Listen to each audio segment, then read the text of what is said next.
Hey everyone out there, Dan here from GeekCast Radio doing another Marvel review as I continue my look at the Thor series with a review of Thor #2.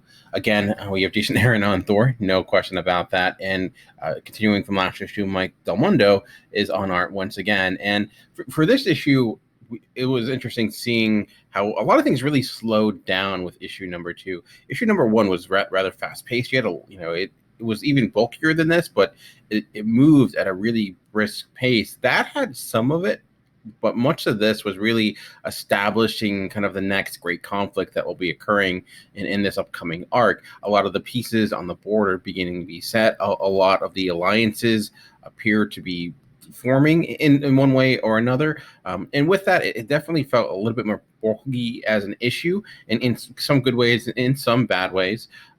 I really still enjoy Mike Del Mundo's art. I know some have had problems with it. I guess it is very not traditional. I just find it to be really fun and inventive, and I just like the bombastic style of it from time to time. I will say there are times his art is not always sequential. So there are times, for example, on this splash page on the left, that it doesn't necessarily go from moment to moment. It skips and it allows you to kind of fill in the blanks as he's being chased, and you see it kind of jumps from one moment to the next without there's some things not left in between. Thor out of the car, we don't see that occurring. So people who kind of need to have that sequential storytelling when it comes to their paneling, that may kind of bug you a little bit, especially for the splash pages where sometimes the paneling is just completely removed and it's really just kind of forming just the overall understanding of what's happening. Also, the coloring in this, there's a very limited color palette, which could make it somewhat confusing when you're trying to differentiate some of the characters, especially the villains, with in some of the chase sequences. Looking at this page, for example, it's hard to kind of tell who exactly is who within who's chasing who. So I think it does get cleared out from time to time, but when there's a lot on one page, it's not as comprehensive. But I thought the energy despite that of it worked really effectively, and again, it really just enjoy the cartoony style.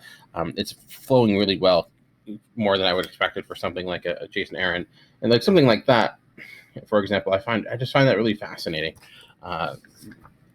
His take on some of these characters, definitely different, and definitely in both the execution and the style of it. So some people may not enjoy it, but I find myself liking it more and more with each passing issue, despite some of the problems I had moving from panel to panel.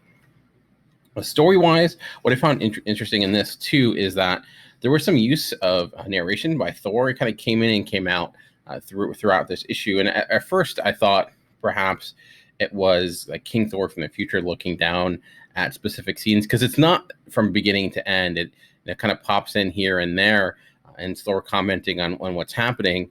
And I was kind of wondering its purpose at first, like why exactly is this here? Why are we inserting this narration? Because I don't remember it from last issue. Maybe I'm just forgetting. And I thought, okay, future Thor, Odin's son, King Thor, isn't in this issue. We saw last issue that something bad is happening. Maybe that alludes to the end of the world, basically. So maybe this is King Thor looking down back to his past, kind of commenting on certain things. So the way it was kind of explaining Thor's place in this moment of time. But as it went on, it was evident that it was actually the Thor here, kind of getting into more of his inner thoughts, his inner dialogue, especially kind of how he has this fear of hell, this location and place. And now, though, he is somewhat becoming its savior, because the daughter of Surtur is trying to form an alliance with the dead to kind of conquer this world, on top of the fact that you have Malekith and his war still raging. Thor's trying to form some sort of alliance. There's a lot of family drama. Baldur the Brave, Hel, a lot of his sisters and brothers are here, because some have obviously passed away, and it's always that interesting dynamic where technically these characters are dead and they're in this realm, but a lot of they're still able to communicate with one another, and just the idea of how death is handled for gods compared to that of normal mortals. And this to me felt the most Walt Simonson, Jason Aaron's run has felt in some time, just because it seemed to go headfirst into that mythology of Thor, even more so than the Mighty Thor run. And I think part of that is because with Jane Foster, Thor, she was very new to the world of Odin, in Odinson, in the world of Asgard and these gods. Yes, she once dated Thor. Yes, she still has Thor powers, but she doesn't have the vast knowledge of the characters that are in this. So in a way, she kind of can work for the device of the audience who are not as well knowledge of all the mythology of the world of Thor, the history of Thor and these characters. So she often has to play catch up, allowing us to play catch up, and that's not the case. So again, with this idea being the fresh start, I could see for new readers who have not been keeping up with Thor, reading Mighty Thor, maybe being somewhat lost regarding some of the finer details of who was who, things that happened in the past, why certain people are dead now. But ultimately, the major goal basically is we see all these forces forming kind of their own, place in this struggle to try to conquer one another. Who can you trust? Who you can't trust? Can Thor trust Hela? Does she have some ulterior motive? And again, we still see that piece of Thor with all of his crazy hammers. That does add a nice little additional fun element to it, knowing that he can kind of, it's almost like Iron Man, Tony Stark with all of his different suits, the right suit for the right occasion. Now Thor's doing that because he can call all these hammers on a whim to his liking and be able to use them based upon the situation. So even if it's a hammer that can split apart, or a hammer that is legitimately like giant bomb, seems like he has a hammer for the right location. So I do wonder how long that can last without it feeling a little tedious or a little bit of a cheat, where it's like, I'm stuck in this situation, I don't know how to get out of it. Well, I just need to call a hammer down and wait hammer for the right location, problem solved. I wonder where that's going, because that could be a little too convenient at times.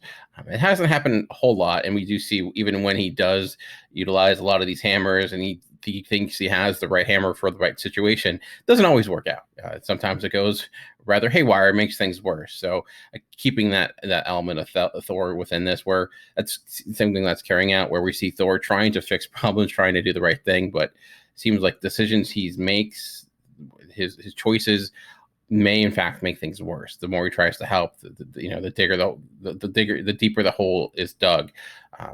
And we have a lot of the players that you would expect, Loki and Balder the Brave, who I like it when it does get into that dynamic. It, to use the obvious comparison, it is very Game of Thrones-esque when you have all the different players of Asgard kind of commencing that faulty trust that they have with one another, how no one really likes each other, but they will try to utilize each other as necessary. So if you like those elements of Thor, like I mentioned, if you do really enjoy Walt Simonson's run, and maybe you didn't like the Mighty Thor because of its approach, where it wasn't deep enough into the mythology, this installment, Thor number 3, or at least the way it's going, seems maybe actually more appealing to you, for sure. But I've enjoyed it. I do think, though, like there was maybe too much in this issue. I think I enjoyed the first issue a little bit more. And it was a little bit more verbose when it came to the overall writing. The inclusion of that narration, as I indicated, I got the point of it, but it did feel unnecessary. And what was already on a page, I think what was already occurring in the story gave us enough already. It didn't seem like it was necessarily, especially because the way it was utilized, coming in and out at different moments in time, often was just reiterating what we already knew. So it wasn't that could make it a little bit more of a slog, or a little bit longer of a read than some may like. But if you've enjoyed what Jason Aaron has been doing with this book from the beginning, it's him. I think we can trust him at this point, that he knows what he's doing when it comes to this character. It is, this overall Malekith War is slowly paced in necessarily a bad way, where it's been going on for some years now. And I thought going into this arc that we would kind of go head first into it, but it seems like we're still not there yet. We're still dealing with the outskirts of those trying to form their own unions of people or undead to face off against him, or just basically use the distraction that he's created to make their own, take advantage of it for their own benefit. So that's kind of fun. It does keep you guessing, because you don't know who necessarily is someone Thor can trust, or how exactly this will all end up. A lot of questions there, but and I'd be curious to hear what people say. If you're someone who jumped on Thor #1 and hasn't been reading Thor, hasn't been working for you, do you feel lost? If you're someone who's loved Thor, Jason Aaron's run, and is just continuing what you like, or if someone who hasn't liked what he's done has just changed your mind anyway, let me know in the comments below. But that's my overall thoughts for Thor #2. If you want to hear more from me, you can check out my podcast, Comic Concierge, or go to GeekCastRadio.com. But remember that comics are for everyone. The key is finding the right one. Until next time, thanks for watching.